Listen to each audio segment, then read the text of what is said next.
Level up your LA Kings experience with the new Vivid Seats Elite Seats. All the on-ice Kings action with even more exclusive access. Enjoy great seats to the game along with premier dining inside the Lexus Club with all-you-can-eat food and non-alcoholic beverages. Plus, get a free Team LA Kings item and parking with your purchase. Score your Vivid Seats Elite Seats tickets today and earn rewards on each purchase from the only ticket company that rewards you for buying. Experience it live with Vivid Seats, the official partner of the LA Kings. You're listening to an LA Kings podcast. For more episodes of this and every other Kings program, visit lakings.com/podcast. You're listening to All the Kings Men, the official podcast of the LA Kings. Now, here's your host, Jesse Cohen. Welcome back, Kings fans. I'm Jesse Cohen. This is All the Kings Men.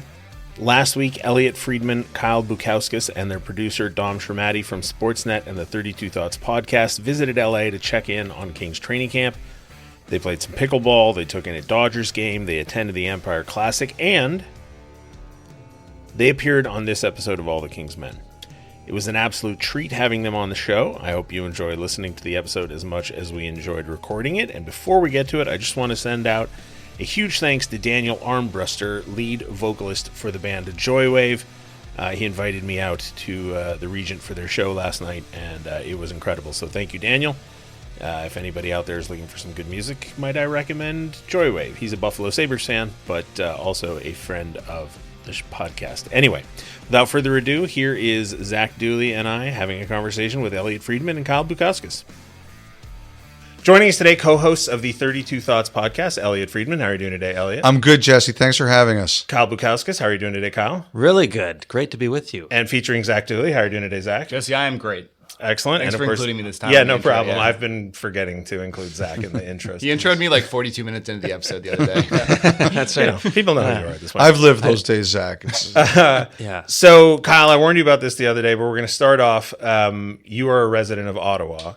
Yes. And every time I visit my family in Ottawa, they say, we have to go down to the market and get a beaver tail. Mm-hmm. And I told you I was going to ask you this. Are beaver tails not overrated? You know, it's more so the experience, I think. If you were going purely just to eat a beaver tail, it can be underwhelming. But in the middle of winter, when the canal is frozen and you're out there for a skate, you got a hot chocolate in one hand, beaver tail in the other, it's a totally different feel and vibe. Now, that is worth doing. My dad made me promise to ask you if they're better at Dow's Lake or at the market. Oh, good question. I've only ever had them, I believe, on the canal. Okay. Because they wheel out like the huts that they put on the river when it freezes over, so you can just skate right up and order one. That's my go-to. So there you go. Come to All the Kings Men for your hot Ottawa.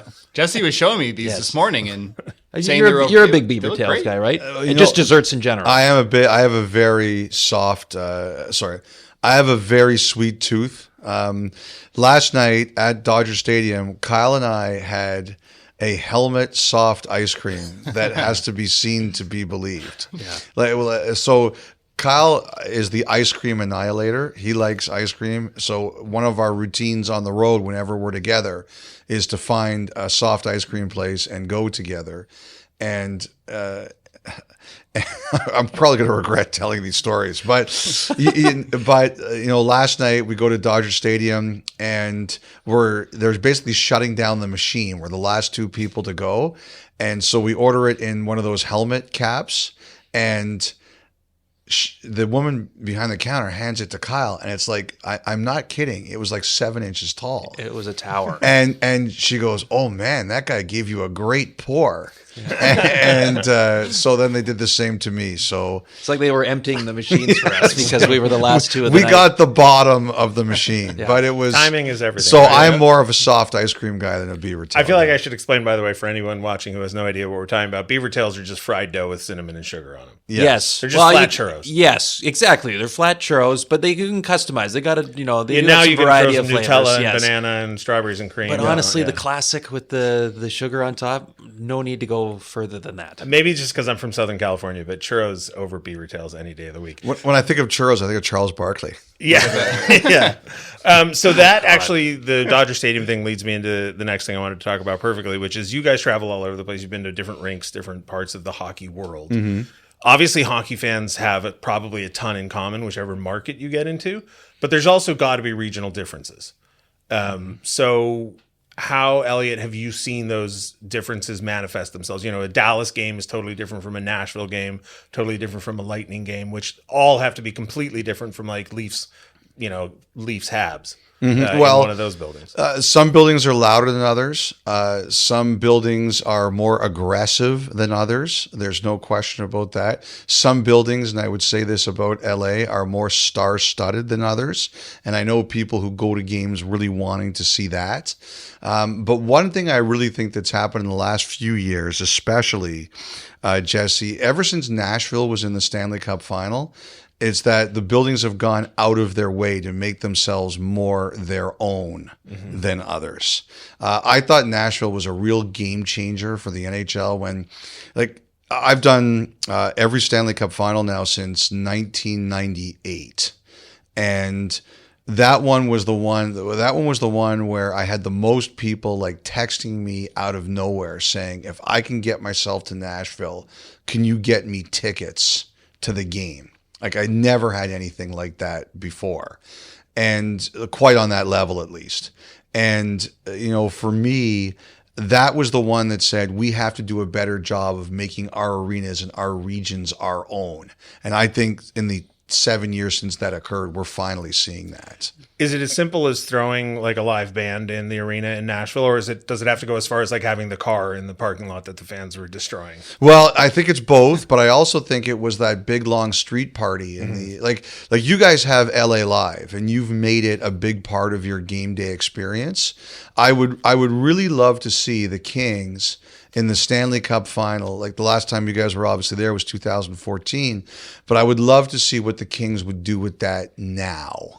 Like this obviously is the big entertainment center of North America. I think with the way the NHL thinks now, I would love to see what you guys would come up with. Yeah, I think a big part of that experience where you go and how it varies from market to market is what's around the building. What is the setup that allows a bit of a pregame feel? Obviously, you can't do something like tailgating as you'd see in football, but give fans a reason to get down there early and to soak up what's all going around there, and it almost bleeds into the energy once they get to their seats and the game starts. That's a big part of it too, I've found. Sorry, Zach, I know I queued you up, but I'm going to jump in. Right. Sorry. By the way, Jesse, I could see you with that sledgehammer outside the Nashville building, I would love it. that I also car. want to go to Philly's Rage Room. I don't know if it's still in existence, but so I don't know if you guys are aware or not, but they're renovating Crypto.com Arena, Yes. and one of the renovations is they're going to pave over, is that the right way of saying it? They're going to eliminate the street in between LA Live and the building and make it a pedestrian area. So it'll just increase that available area for pregame stuff. Yeah, Sorry. which will be really cool. Yeah. But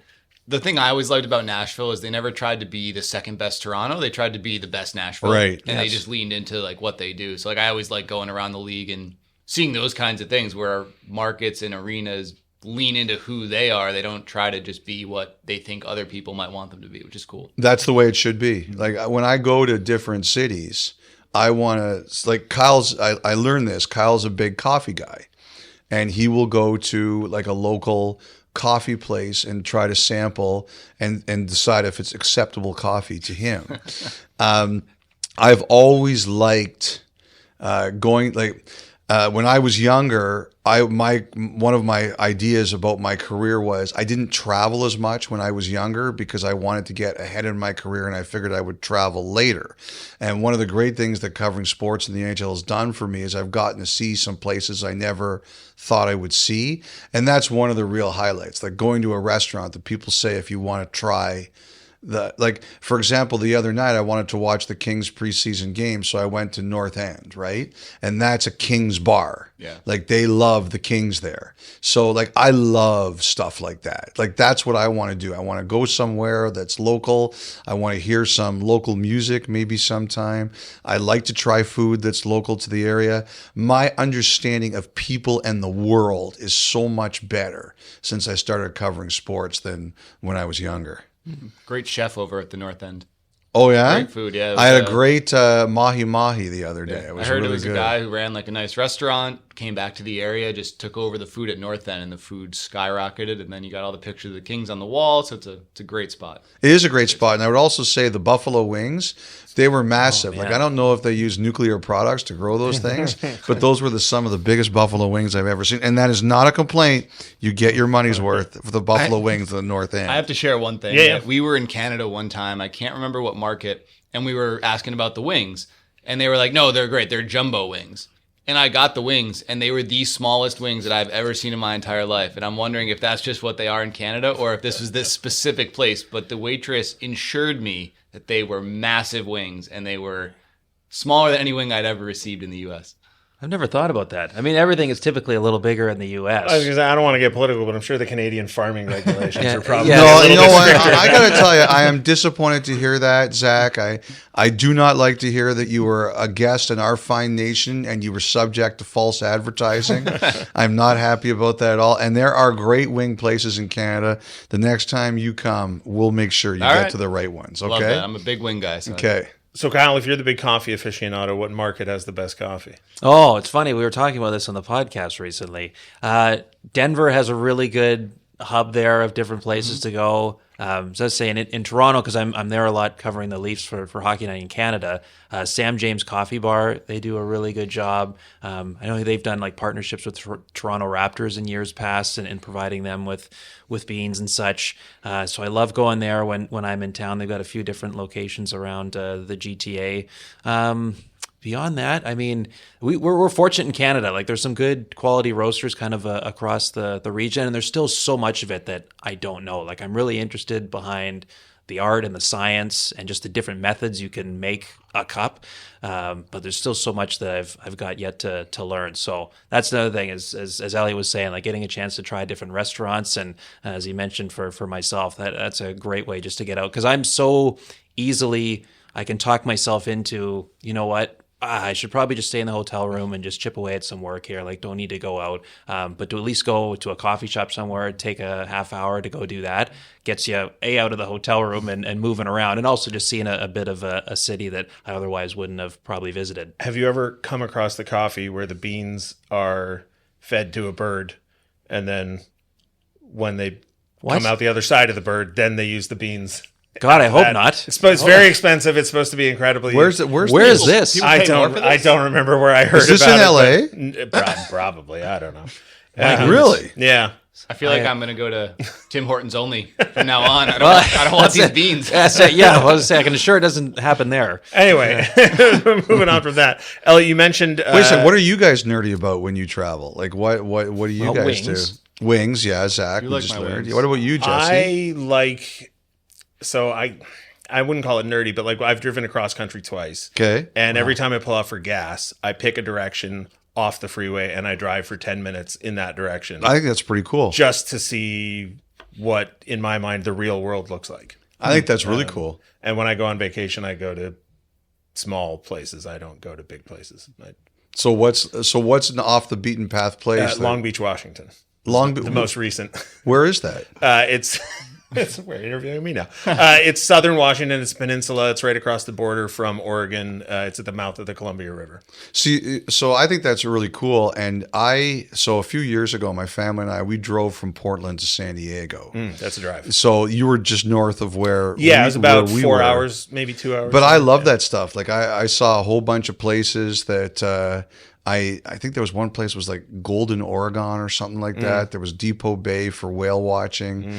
Like the Oregon coast that is not like the California coast at all. Yeah, it was awesome. Yeah, good on you. You mentioned the next time the Kings will be in the Stanley Cup final. Yeah. And it's pretty universally believed that if the Kings are going to reach the Stanley Cup final, it's going to have to be at least partially on the back of Quinton Byfield and his evolution. So from an outsider's perspective, from guys, closer to the heartbeat of the hockey community and not out here in the Siberia of the hockey community. What is your initial take on Quinton Byfield? Start with you, Elliotte. Okay. Or start with Kyle, since you looked at Well, Kyle. you know what? Honestly, I didn't know him a ton, and we got a chance to spend a few minutes with him the other day interviewing for our podcast, and we both walked away from that going like, what an enjoyable interview. Great person to listen to. Clearly, there's a personality there that's starting to shine through as he's getting more comfortable in his skin and his role here with the Kings. And then you look at what he's doing on the ice coming off a breakout season. Of course, the fact that he even looks a little bigger now. I remember we were in Vegas for the Player Media Tour, and one of the days we had to go onto the ice just to get some photos done, and he just happened to be skating by us. He was in full gear, running the gamut in all the different stations he goes to, getting video and such done in equipment. And he skated by us, and I thought, my God, like, can you imagine being a defenseman having to go back for a puck and like that guy's hounding you down? So it's been neat to see, because we so much is around. You go back to that draft in 2020, and it was such a skewed time in our world, of course, then. But other players that were selected around him that went to the NHL almost right away, and the fact that he took a little bit longer, and he's only still 22 years old, like just starting to enter what would be the prime years of his career. I'm so thrilled that, just because his path was a little bit different, it still ultimately led him to the point where he's now becoming more of an impact player here. So, I've been really impressed, of course, watching him the last little bit from afar, but getting a chance to speak to him since we've been out here has only kind of elevated that feeling and just the intrigue, I think, around him here as we go forward. I think one thing he is a reminder that not everybody's path is the same, and nothing ever happens linear. I think one of the biggest mistakes, and I say this a lot, is that we think that if a top pick is sent to the AHL, that labels them a failure. And I really hate that thinking. I don't think smart people think that, but the problem is I think there's a lot of people who think it because they so badly want their team's picks to be good and impactful right away. It's just a reminder that not everybody develops on the same path. But as Kyle said, you can see the size. Like we asked him yesterday, he said he's 230. That's a load to handle. And you can see the confidence. You saw it last year. I remember last year at the All-Star game, we were doing our picks for Team Canada, and Ron McLean says, I think we could see Byfield there. And I don't necessarily know that I would say it's a probability, but it's a possibility. Especially the way he starts this year. To me, the thing that like one person told me about Byfield is he's very respectful and polite. And sometimes you have to teach people that it's okay to be respectful and polite off the ice, but you don't have to be that way on the ice. And I think the thing this year, and I think he has the ability to do it, and I think the Kings want to see him do it, is to unseat Kopitar as the team's number one center. And that's not an insult at Kopitar or a shot at him in any way, shape, or form, but it's also but what it is it's a message that if the Kings want to get back to that point, Quinton Byfield's got to show he's number one center in the NHL, and it's all there. Now he's sort of like poking at the door. Now he's just got to blast down the door. And I think there's a lot of people very confident that he can do that. Todd McClellan used to say that he needed to give himself permission to be the player he could be, and is that something you see a lot of times? 100%. Yeah, 100%. I think, I think that goes. I know a lot of people. Kyle is, for example, is a very respectful guy, and sometimes, he's really starting to take shots at me on the pod, and I think that's what makes a pod good, right? It's a small thing, but it's a big thing, and I think it's like that too. I think Byfield came in it's the Kings. It's Kopitar's going to the Hall of Fame. Doughty's going to the Hall of Fame. Like, you walk into that room as an 18, 19-year-old, you're like, okay, some people will be out there. It's not his personality. It doesn't make him bad. It's not wrong. What it means is it maybe takes a bit longer to say that. Give yourself the permission to do it. But show dynamics and on-ice personality have this in common. It's fine to take shots at people and be disrespectful, but you have to know the boundaries. Yes. You can't just become a penalty taking machine. Right. So Byfield has to evolve in that manner. I wasn't planning on talking a whole lot about this. It just happened. There's not a ton to say, but we have to just reference the temporary loss of Drew Doughty. And, Yeah. I keep hearing people say, how do you replace? And the reality is you cannot replace Drew Doughty. No, you can't. So when I broke into the business, I covered the Raptors first. And they had a coach named Daryl Walker. And we did not have a great relationship. But there was one thing that Daryl said that I always remembered. And he always say, like, one man's injury is another man's opportunity, right? And that's the way you have to look at this. Now, as we tape this, we don't have a full account of Doughty's health. But it looks like, thankfully, it's not as bad as it could have been. So what you're looking at is... you have to, I always believe you got to go to someone and say, unless Rob Blake's going to go out and get someone else. And if it's not long term, I don't think he's going to go out and make a huge acquisition. You're going to have to go to somebody and say, A, we need you. And B, this is your chance. And I don't know if it's going to be Brandt Clarke. It doesn't sound like it. It sounds like they want to keep him with Edmondson. But I don't know if it's going to be Clarke. I don't know if it's going to be Spence. I don't know if it's going to be Gavrikov. I don't know if it's going to be Caleb Jones. Like, I don't know who it's going to be here. Maybe some small acquisition he makes. But you have to look at that like, this is my chance to show that I am either worthy of a bigger role or capable of a bigger role. And the guy I think about the most is Kyle Burroughs. Like, Kyle Burroughs is a really solid NHL defenseman. And you can say to him, Kyle, this is your great opportunity.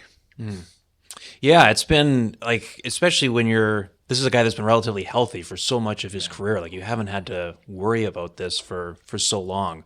But we see it all the time in sports in general, not just in hockey, of losing a key player and having to figure out a way around that. And it was interesting, Jim Hiller saying to us, like, when he went down in Vegas, leaving the ice, like, how many veterans that he looked down the bench that were mad, slamming their sticks and such like that, because they knew that, it didn't look great, and how big of a loss that it is. But I believe if you've set the right tone as a group and have the right, I guess, approach to everything coming out of the gate, whether that's the first meeting, the team address right from the outset of training camp, and everybody's got their heads on right in that sense, and how they want to play and what's going to be necessary to have success this year, you can find your way around that, as big of a loss as it may seem. And of course, it's a big one when you talk about Drew Doughty not being in your lineup for a little bit. But how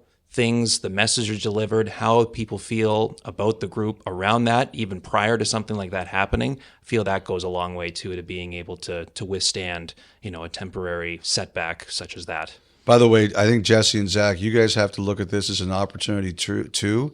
Drew is still being paid by the Kings. He has obligations. I think he should be a podcast guest until he returns. Like, weekly Drew Talk segment. to the gentleman standing behind you. Weekly about Drew, that. because he's going to be around and he's got a lot of energy. Yeah. He's going to need to expand that energy in a certain way. So, podcast guests. To live up to his financial obligations. This is being recorded, so that's right. We're going to play that clip in a staff meeting coming up. I think that'd be a great idea, personally.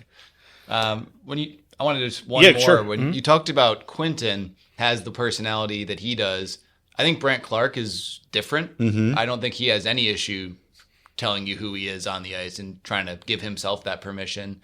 Even if he's not directly going in for Drew, I'd imagine we're going to learn really quick who Brandt Clarke is in these first couple of months, more so than we might have if Drew Doughty was in the lineup.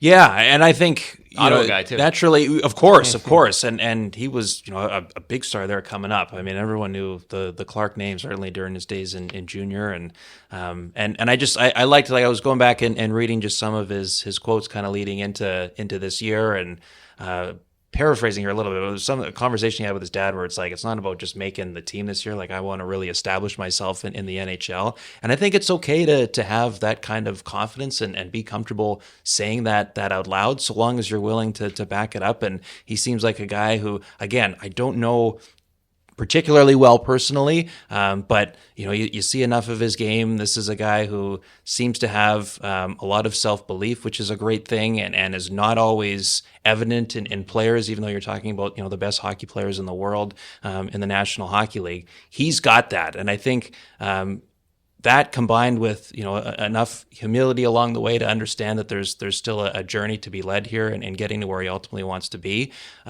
And I love the fact that they really want to have Joel Edmondson there as his partner. I think who can do some great work in just helping him through whatever ebbs and flows come from the outset of this season there. That could be a partnership that could really pay dividends, I think, for this team going forward, long after Joel Edmondson's career is done or time with LA is done, and Brandt Clarke continues to move through what hopefully is a long career for him. A couple of years ago when all those rumors were going around about Chychrun, and Rob Blake made the point to call Clarke's representatives and said we're not trading him, that told me a lot of what I needed to know. That whatever the process was going to be, the Kings wanted to keep Brandt Clarke. So that was a moment that taught me a lot about how they felt about him. The other thing I really do believe, Zach, too, is you get some people who have, especially young people, their personalities are wild stallions. I don't think there's anything wrong with having someone like that. I have a line. Sometimes it is much better to try to tame a wild stallion than excite like a bored donkey. That's a great line. That's a great line. The tiger and the cat metaphor. That is one of the lines I really believe. So, I look at a guy like say it again. Sometimes it's better to try to tame a wild stallion than excite a bored donkey. This is such a Jesseism. So I'm storing that away. So, I look at a guy like Clarke, and I say, okay.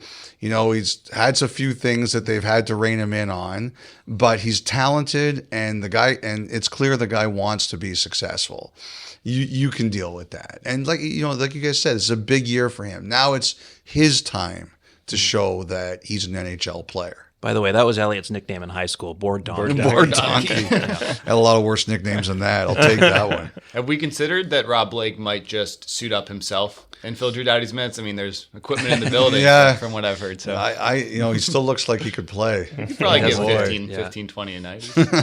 So I want to take the Doughty situation to sort of pivot into a topic that we wanted to talk to you guys about, and that's the LTIR complaints that surface every time. Now, I don't think the Drew Doughty situation will lend itself to that. He doesn't sound like he'll be out for the entire year. If he played for Vegas, it probably would. Well, sure. But on a scale of 1 to 10, Kyle, how much do you personally care about the LTIR cap circumvention? I'm using heavy air quotes there. Yeah, I mean, I guess everything that's in there, it's in the rules to do, right? It's the teams are permitted to do it. But the rules can change. Of course they can. And so that's where I think, if I understand the push to try to come up with something different, but man, when you're talking injuries, it just seems like there is so much nuance. There's always going to be someone unhappy with whatever the set of rules are there. So does that mean that it has to stay the way it is forever? No. But I don't know. It would be people far more bright and in tune and in the knowledge than I would of what.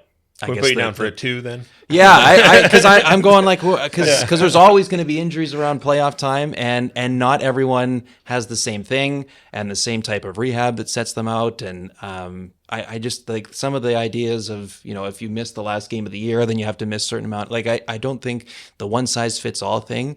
I'm not sure that you can find one that satisfies all parties here. But I know, Elliot, you're scale of 1 to 10. up to Elliot, 2 how much in do this you one. care about? I have to care more about it because of my job, right? Sure. So I would put myself as above 2. You have to understand a little thing about me. When I do fantasy football, I'm in 2 leagues. In one of them, they had to change a whole bunch of rules because I was the loophole king, right? So I look at this, I don't criticize things that I would probably do. And if I was manager of an NHL team and I had these opportunities, 100% I would do them to win. And I think most, whether they admit it or not, I think most people would too.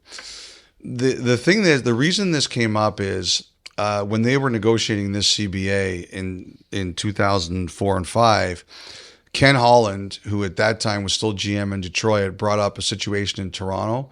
I think in 2002, in the Eastern Conference Final, Leafs Hurricanes, I think game 1, the Leafs had 10 players out of the lineup. So he said, what happens if this happens to an NHL team in the playoffs, in the Stanley Cup semifinals, and they have to play that game with 15 players? And they quickly realized they did not want that scenario. So that's why it's there. It's there for a good reason. I do think that there are managers who feel that if you don't play game 82, you shouldn't be showing up for game 1 of the Stanley Cup playoffs. I think also there are some managers who feel like 2 years ago, when Vegas won the Cup, I don't think there was a single playoff game where they had a salary number over the cap number. But last year there were. So I think one of the other solutions are your roster in the game has to be under the cap. I think what I would be curious about is this has to be negotiated with the Players Association. And any change to the situation right now means the players would have to agree to something where players might not be able to play in the playoffs. And that was the one thing that was said to me is, look, if the players feel that strongly about it, the team shouldn't be able to do that, then they'll agree to something like that. But as someone said to me, there could be players who say, I would vote against that kind of thing because what if I was the guy who couldn't play a playoff game because of that? So we'll see where it goes. Like, one of the things that I've learned about the league is they go to their owners or managers and they say, how much do you really care about these kinds of things? And we'll find out how much they really care about these kinds of things. I'm obsessed with the idea that there's always two scales that you have to approach any subject on. There's how strongly do you feel, there's whatever you think about the issue. Yeah. And then there's how much do you care about it. Yeah. So for example, one of the things that a lot of people care very strongly about, I have an opinion, but I don't care about my opinion, is the playoff seeding. Yes. Should it be divisional or should it be conference? I don't care, and I get actually angry when I listen to other people who talk at great length about it because they do care. Do you care about the playoff seeding issue, whether it should be divisional or conference 1 through 8? I'll go see. I think there should be expanded playoffs. Oh, That I so do agree like with. the play-in like in the NBA. Well, what I would do, and I've proposed this before, the problem is, let's just state this right away. The person who has the most votes is the commissioner, and he hates the idea. He is against the idea. But I think there are a larger amount of people that want it to change. Like, if we expand in the NHL, it's going to have to change. He likes that it's hard to make the playoffs. Is 50% hard to make the playoffs? If you take a look at it comparably, it's it is. But like, for example, a couple of years ago in the Eastern Conference, I think it was 2 years ago, the difference between 8th and 9th, I think, was 20 points. I think the Islanders and Columbus missed by 20 points. And when he saw me at the Stanley Cup final, he actually said, oh, those expanded playoffs would really look good this year, eh? And so that I knew he was going to wave that one in front of me for years. But I feel, first of all, my case is fans want playoffs. Like, if you look at the expanded playoffs in Major League Baseball, Yes. the NFL added another team. They're incredible. They're great drama. They're fun. I think it would make the TV ratings higher, which would raise the cap, like things like that. And the other thing I think too, and I know a lot of fans won't care about this, but I think it's good for overall sport. The more teams that play in the playoff games, the healthier your sport is. You can sell more tickets. There's more interest in your team locally. Like, I see all of these business reasons to do it. In addition to, I think it would just be great to watch. So my idea is you still keep it divisional, but what you do is, I mean, you could even change it. You could change it to 1 to 8, and what you do is the top 6 teams are in. And then 10 goes to 7, 9 goes to 8. And the higher, it's 2 games. And the higher seeded team gets both games at home. You play them on back-to-back nights.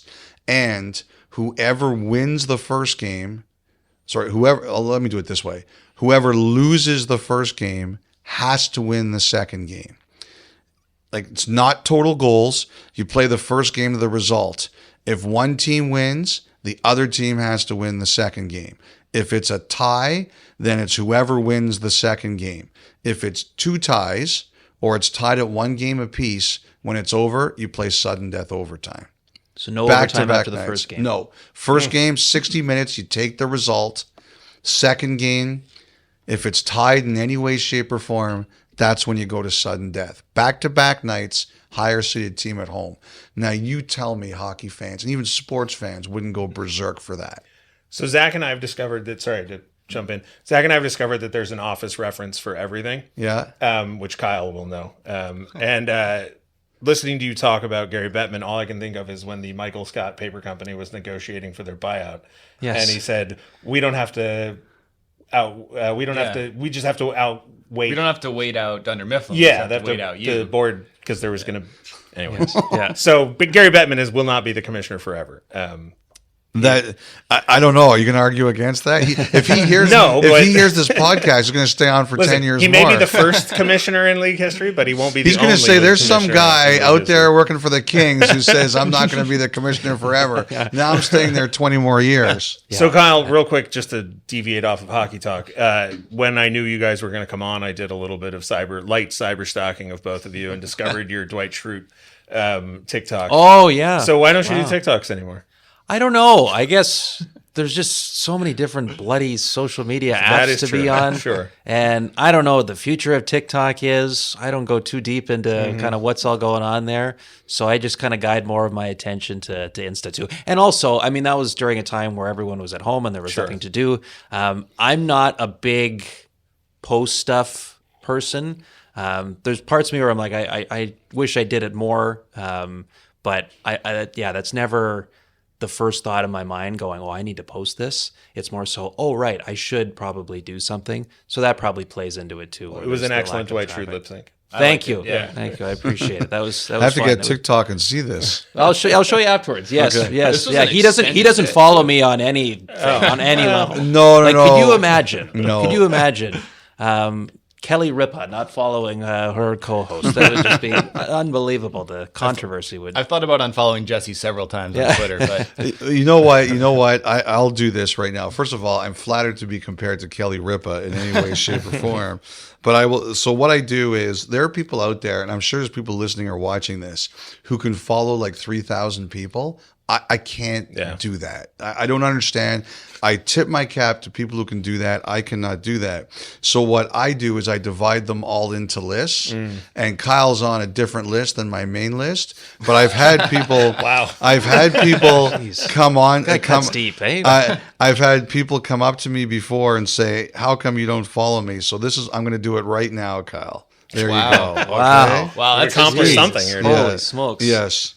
Thank you guys for the assist on that one.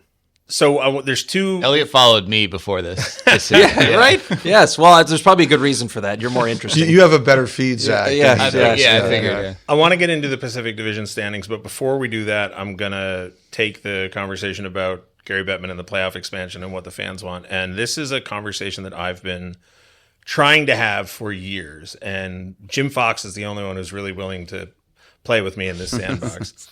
The question is, who does the game belong to? And we had, I'm blanking on his name, but former King. He now serves as the senior VP of hockey operations for the league.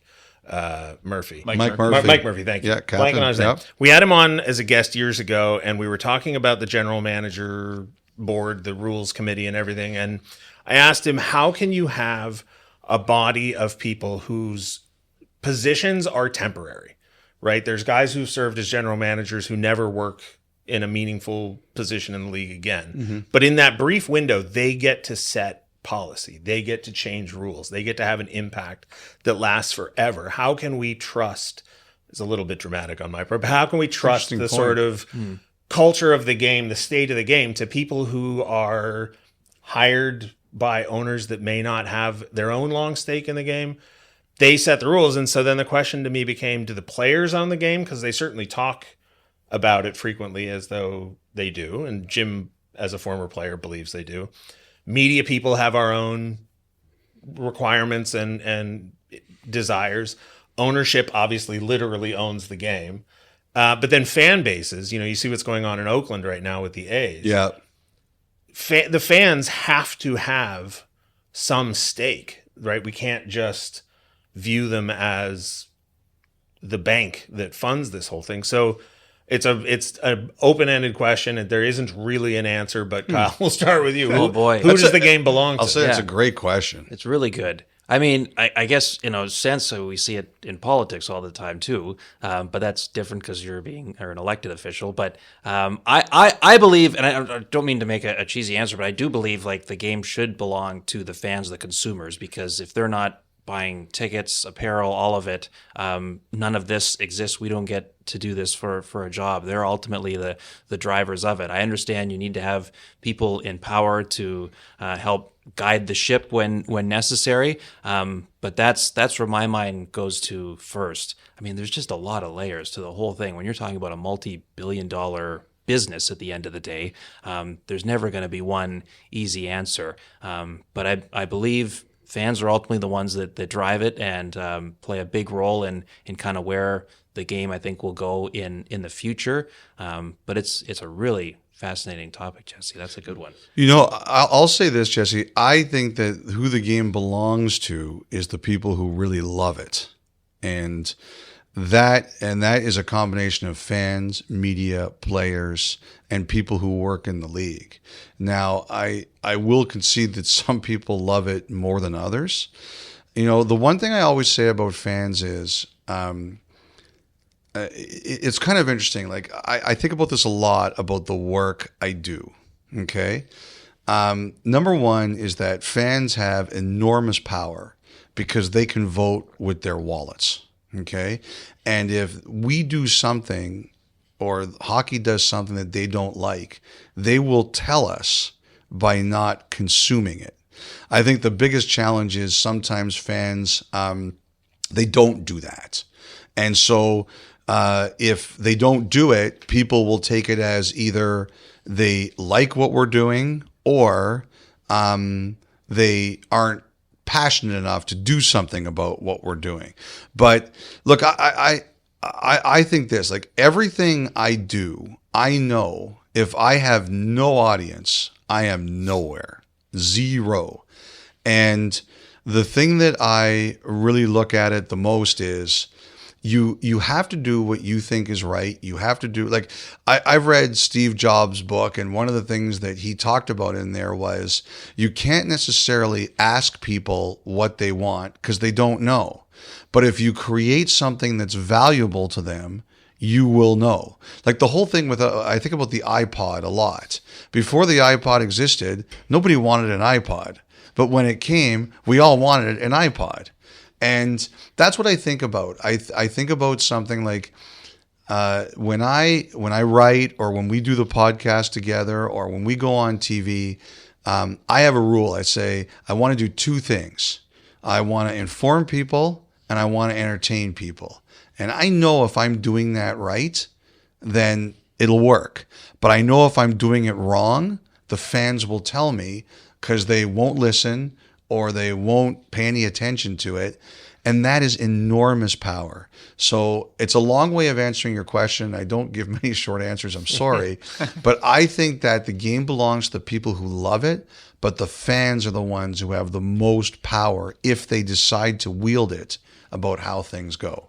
It's kind of funny is I think that that's completely right, but I don't think that everyone knows that. I agree with you. The fans think their power is to maybe tweet it, but their real power would be to spend or not spend it. That's a great point. You know, I remember when the baseball strike happened in '94, I was invited on a panel on City TV, and like they were talking about, you know, will fans go back to baseball?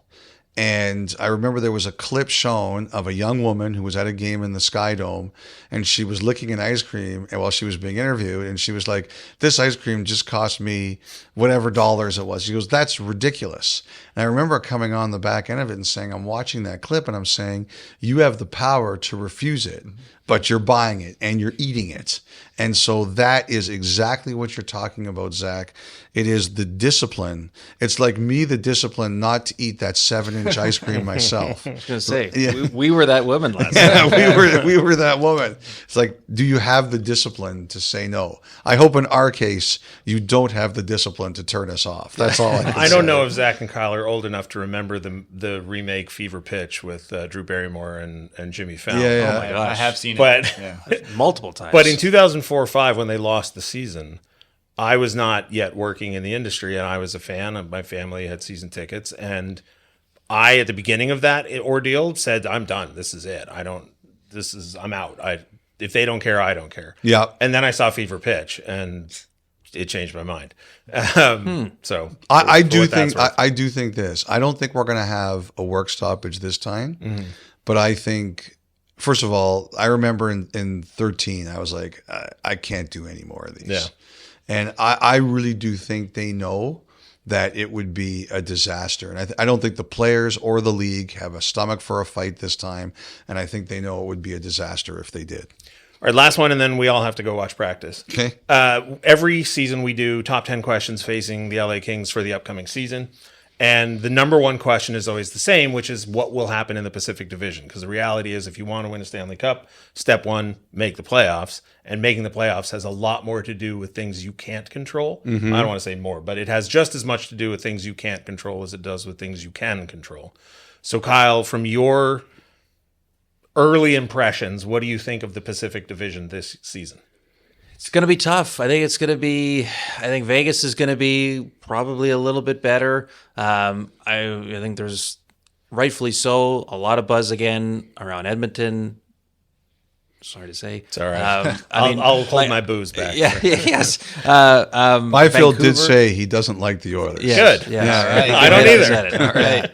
All right. Vancouver as well. It's tough. Like every year you kind of look at, okay, if there's going to be change somewhere in the 8 in each conference, where is it going to be? And it can be tough, at least at this stage, to try to make that determination. But I think there's going to be tough points to get it. I think we're going to see it a lot in the East this year too. Like a lot of the more so gimme points are the ones that were maybe a little easier to pick up on the schedule in years past for teams. I don't know if they're necessarily going to be there, but I've liked kind of what I've seen from LA here early, and honestly, I'm not just saying that because we're here, but just spending some time around the group. The idea that they recognize that they're a tough team to play against structurally, but maybe they're not as mean as they want to be in terms of a hard team to play against, and they've tried to address that.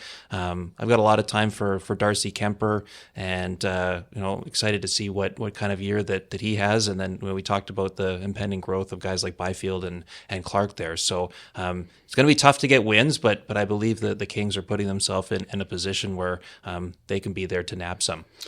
So I think the Pacific Division has 3 heavyweights, 3 teams that could win the Stanley Cup as I sit here today.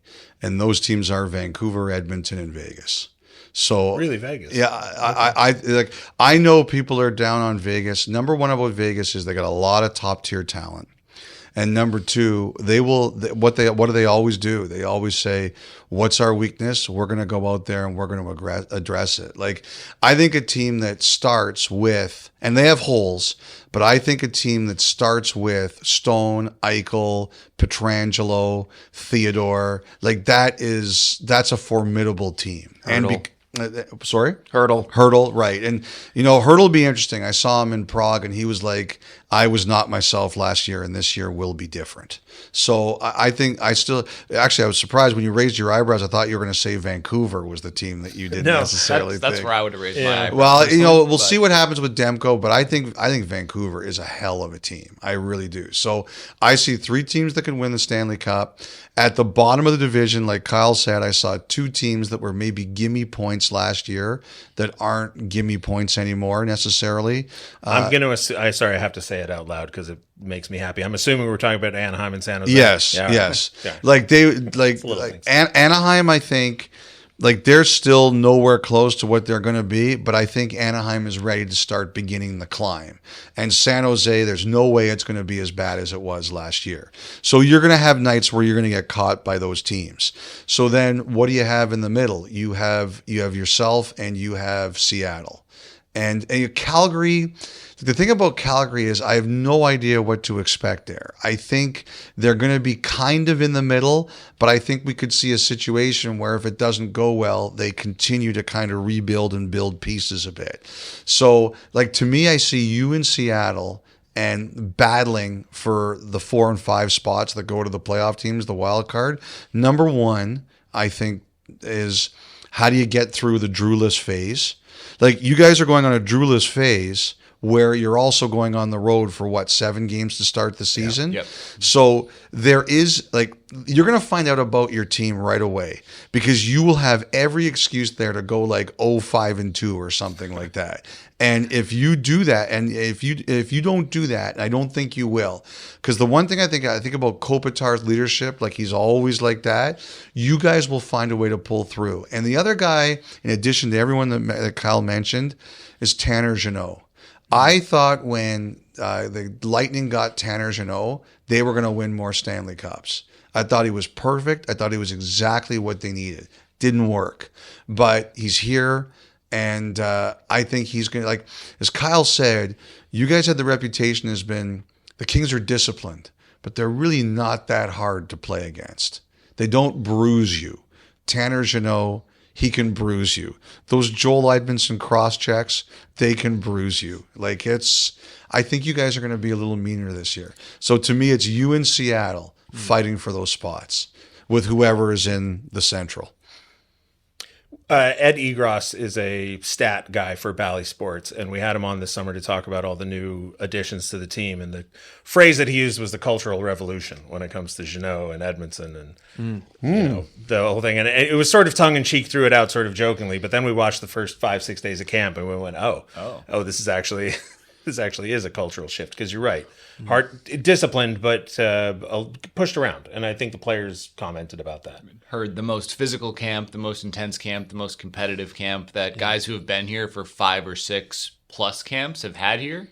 So it is different, right? And it's the Jeannots and the Edmondsons, the Fogels who play a different way than I think the Kings have had in the past that have probably helped to change that. And I also think, too, that there's a sense from some young players that there's spots up for grabs. I was talking to somebody the other day, and he said, some years you come here and you know already what the team is looking like. And so the inter-squad games, you're kind of looking around going, you want to play well, but you're going, I know where I'm going to be in a couple weeks anyways. There's a different feel there. And I think that on top of who they brought in, why there's been a little different edge to things to open preseason. If you had grabbed me and Zach in mid-July and asked us to write down 23 names that would be on the roster on opening night, I think we'd have the same 23 names.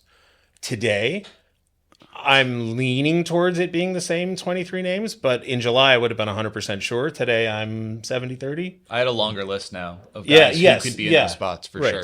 Right. One other guy I want to shout out is Trevor Lewis, 1,000th game this year. Yeah. Like, pretty incredible accomplishment. And I have a feeling that something like that will be like a rallying point for the players because he's a pretty popular teammate. Like, sometimes you get 30 games into a season, you're like, oh my God, we've got Chicago on a Wednesday. This stinks. But it's not like Chicago in 2014. But like a thing like Trevor Lewis, that can really raise a team. Last season, it felt like every other game we were celebrating some Kopitar milestone. Kopi had like 14 different nights. Like within the first month. Listen, we're going to wrap it up because we do have to get to practice soon. But I just want to say, Kyle, Elliotte, this has been an incredible pleasure for me. I've been listening to 32 Thoughts for years, usually just screaming at my phone while I'm making dinner, asking you, how could you think those things? Kyle, I think you're doing an incredible job filling in. Appreciate it. Thank you guys for giving us your time. Just really a pleasure to have you here. Jesse, you have my number. If you want to scream at me on text or by Siri, you're more than welcome to do it. Careful what you ask. Please do. Please do. Yes, take them up for it. Thanks, all right, Jesse. so I think that's going to wrap it up. Kings fans, thanks for listening and or watching, and we'll talk to you soon.